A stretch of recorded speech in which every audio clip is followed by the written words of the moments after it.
Welcome to online classes of Shivam Sankalp public school बखरीवान जानी सोनभद्र। आज हम साइंस में चैप्टर जो है पिछला जो हम चैप्टर पढ़े थे वो चैप्टर कंप्लीट हो चुका है। आज हम नेक्स्ट चैप्टर स्टार्ट करेंगे और नेक्स्ट चैप्टर जो है वो चैप्टर है आपका reproduction in plants. Reproduction in plants.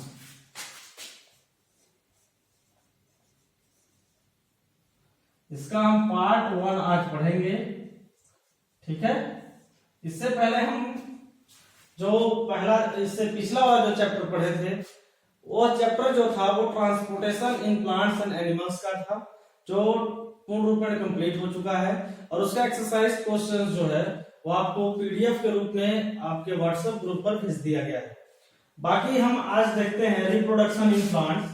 सबसे पहले बात करेंगे कि रिप्रोडक्शन क्या होता है, ठीक है। उसके बाद हम इससे पहले जो है कि पढ़े हैं प्लांट्स के बारे में, तो प्लांट्स क्या है और रिप्रोडक्शन क्या है। सीधा सा मतलब ये समझ लीजिए, आप जैसे कि जानते हैं कि पूरे पृथ्वी पर बहुत सारे जीव जो हैं पाए जाते हैं और समस्त जीवों के एक जैसे समानताएं जीव भी पाए जाती हैं, यानी एक समान अलग अलग प्रकार के लिविंग ऑर्गेनिजम्स पाए जाते हैं। कैसे एक प्रकार के लिविंग ऑर्गेनिजम्स पाए जाते हैं, जैसे ह्यूमंस को देखिए, एक ह्यूमंस है उसी की तरह से आप देखेंगे कि अर्थ पर बहुत सारे यानी ह्यूमंस की संख्या क्या हो जा रही है, बढ़ती जा रही है, निरंतर बढ़ती जा रही है, ठीक है। एक छोटा सा एग्जांपल के रूप में हम देखते हैं। इसी तरीके से पृथ्वी पर पाए जाने वाले समस्त जीव, चाहे वो लिविंग ऑर्गेनिजम्स में प्लांट्स हो चाहे एनिमल्स हो, बोथ लिविंग ऑर्गेनिज्म जो होते हैं उनकी संख्या जो होती है बहुत ज्यादा संख्या में पाई जाती है। अब इनकी संख्या बढ़ती कहां से है, कहां से इनकी संख्या आ जाती है, एक से दूसरा कैसे बनता है, तीसरा कैसे बनता है, या निरंतर इस तरीके से जो पॉपुलेशन ग्रोथ हो रहा है तो पॉपुलेशन कहां से बढ़ता है, ठीक है। तो उस टॉपिक को जानने के लिए हमको पढ़ना पड़ेगा रिप्रोडक्शन, ठीक है। प्लांट्स जो होते हैं या एनिमल्स जो होते हैं, कोई भी लिविंग ऑर्गेनिजम्स है, वो अपने स्पीसीज को, अपने जाति को बढ़ाए रखने के लिए ये प्रोसेस संचालित करता है, रिप्रोडक्शन, ठीक है।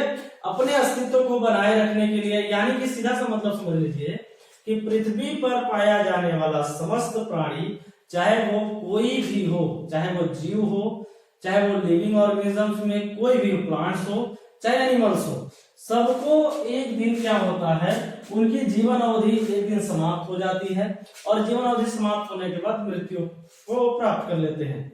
अब देखिए, अब एक प्राणी तो नष्ट हो गया, लेकिन उसके जैसे एक अपने ही समान वो क्या करता है, एक से अधिक संख्याओं में, एक संख्या एक से अधिक संख्याओं में क्या करता है, वो अपने जैसा क्या करता है, नेचर का, अपने जैसे स्वभाव का, अपने जैसे लक्षण का, अपने जैसे आकार का कोई ना कोई जीव क्या करता है, छोड़ देता है।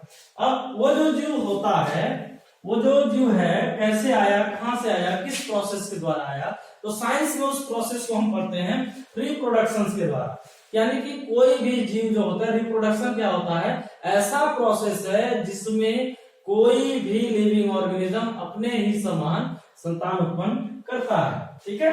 तो ये होता है रिप्रोडक्शन प्रोसेस। अब देखिए, रिप्रोडक्शन हमको पढ़ना किसमें है, प्लांट्स में। कैसे प्लांट्स अपनी संख्या को बढ़ाते हैं, हम तो ये जानते हैं कि नहीं, प्लांट्स में हम कोई भी सीड बो दिए, सीड बोने के बाद उसमें क्या होता है, जर्मिनेशन प्रोसेस होता है। जर्मिनेशन प्रोसेस के बाद उसमें सारी प्रक्रिया होगी और फिर क्या हो जाएगा, वो सीड बन जाएगा, ठीक है। तो सीड के द्वारा, तो ये भी एक प्रकार का क्या है, रिप्रोडक्शन सी है। यानी हम सीड को क्या करते हैं, स्टोर करते हैं, स्टोर करने के बाद उस सीड से नए प्लांट्स को बनाते हैं, ठीक है। तो रिप्रोडक्शन का मतलब सीधे उसे समझ लीजिए कि formation of new plant. Reproduction in plants का मतलब समझ लीजिए formation of new plants from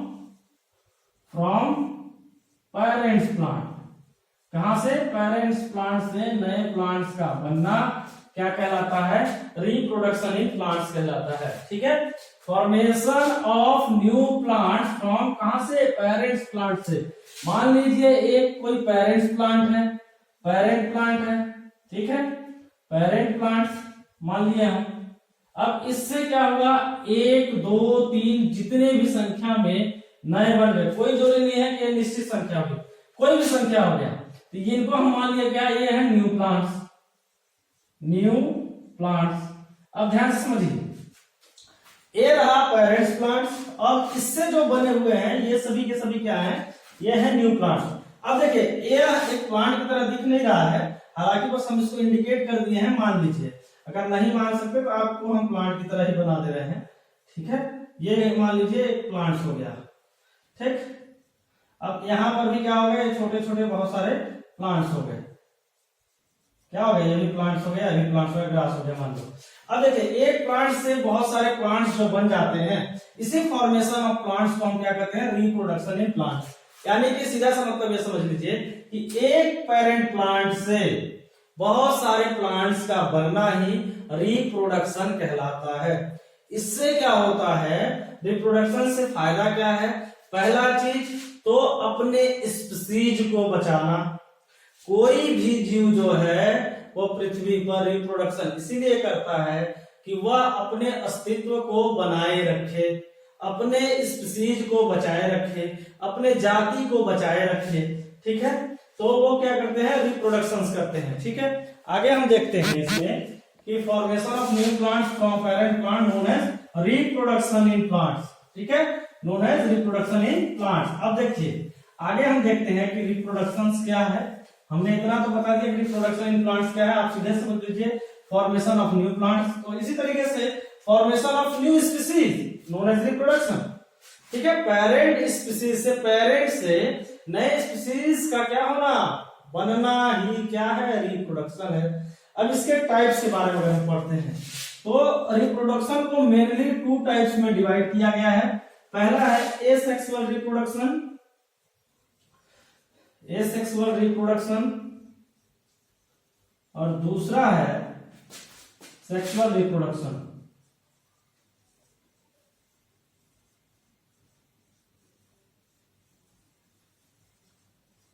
ध्यान समझिए, एसेक्सुअल रिप्रोडक्शन और सेक्सुअल रिप्रोडक्शन, इसमें आपको एक ही मुख्य चीज जानना है कि इस टाइप के रिप्रोडक्शन में सिंगल पेरेंट की आवश्यकता होती है, सिंगल पेरेंट की आवश्यकता होती है। कितने पेरेंट्स की नीड होती है, सिंगल पेरेंट्स की। देखिए इसमें क्या होता है, एक सिंगल पेरेंट में एबिलिटी होती है कि वह क्या कर सकता है, अपने मान लीजिए पेरेंट सेल हो गया, पेरेंट सेल है, और यह क्या कर देगा, 2 डॉटर सेल का फॉर्मेशन करेगा। एक पेरेंट सेल में क्षमता होती है, एबिलिटी जो होती है वो क्या होता है, वो डॉटर सेल में कन्वर्ट हो जाता है। इसलिए इसको इसमें एक सीधा सीधा समझ लीजिए, सिंगल पेरेंट की आवश्यकता होती है। एसेक्सुअल रिप्रोडक्शन, इसमें हम बहुत सारे टाइप्स पढ़ेंगे एसेक्सुअल रिप्रोडक्शन में। जैसे हम पढ़ेंगे पहला बाइनरी फिजन यानी द्विखंडन, उसके बाद स्पोर फॉर्मेशन, हम प्लांट्स में सब पढ़ेंगे। एनिमल्स में हम देख चुके हैं, अब प्लांट्स में हम सब देखेंगे कि कौन कौन से क्या कहते हैं कि एसेक्सुअल टाइप्स के रिप्रोडक्शन प्लांट्स करते हैं। सीधा समझिए, एक सिंगल पेरेंट है, सिंगल पेरेंट से 2 डॉटर सेल्स क्या होते हैं, बनते हैं, ठीक है। अब सेक्सुअल रिप्रोडक्शन में हम सीधा समझ ले रहे हैं, इसमें कितने पेरेंट्स की आवश्यकता होती है, नीड्स 2 पेरेंट्स। नीड्स कितने पेरेंट्स की आवश्यकता है, 2 पेरेंट्स। कौन कौन सा, एक होता है आपका मेल और सेकेंड वन होता है फीमेल, ठीक है। एक होगा मेल और सेकेंड वन क्या हो जाएगा, फीमेल। अब प्लांट्स में भी 2 तरीके की आवश्यकता पड़ जाती है, ध्यान से समझिए।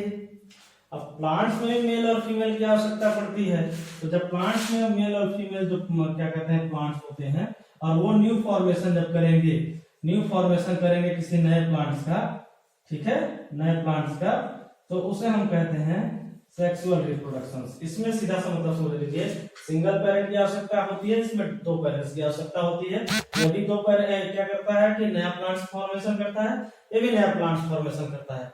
किस तरीके से, अब आप देखिए, हम टाइप्स ऑफ एसेक्सुअल रिप्रोडक्शन पढ़ेंगे, ठीक है। इसके कौन कौन से टाइप्स होते हैं, कौन कौन से इसके जो हैं टाइप्स होते हैं प्लांट्स में, ठीक है। पहला हम पढ़ेंगे इसमें बाइनरी फिजन, बाइनरी फिजन। देखिए बाइनरी का मतलब होता है 2 भाग में, ठीक है, 2 और इसका मतलब टू।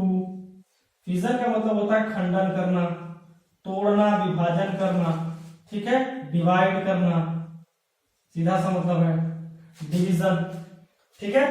तो दो भाग में डिवाइड करना, नाम से ही समझ में आ रहा है। कितने भाग में खंडित करना? दो भाग में। यानी एक पेरेंट सेल कितने भाग में डिवाइड होगा? दो डॉटर सेल में कन्वर्ट होगा। उसको हम कहेंगे बाइनरी फिजन। किस प्लांट्स में होता है बाइनरी फिजन? तो बाइनरी फिजन एक एल्गी होता है, उस एल्गी में बाइनरी फिजन आपको देखने को मिलेगा। इसमें किसी डबल पेरेंट्स की आवश्यकता नहीं होती है। वो एल्गी अपने अंदर इतनी क्षमता जागृत कर लेता है कि एक एल्गी का पार्ट वह दो क्या करेगा? एक एल्गी का पार्ट है और वो दो पेरेंट्स डॉटर सेल में कन्वर्ट हो जाएगा। जैसे वो कौन सा एल्गी है? स्पाइरोगायरा। एग्जांपल में आप देख लीजिए, स्पाइरोगायरा। स्पाइरोगायरा जो होता है कुछ इस तरीके से इसकी संरचना होती है, इस तरीके से आपको दिखाई देता है, ठीक है। ये जो होता है, अब क्या होगा? ये कितने में ब्रेक हो जाएगा? टू डॉटर सेल्स में ब्रेक हो जाएगा। यहां से क्या होगा? आधा स्पाइरोगायरा इधर से बना लेगा और यहाँ पर एक नया स्पाइरोगायरा यहां से बन जाएगा। यानी कि दो स्पाइरोगायरा का चित्र क्या हो जाएगा? यानी चित्र सॉरी दो स्पाइरोगायरा क्या हो जाएंगे? कन्वर्ट हो जाएंगे। ये हो जाएगा पेरेंट सेल, पेरेंट प्लांट हो गया, पेरेंट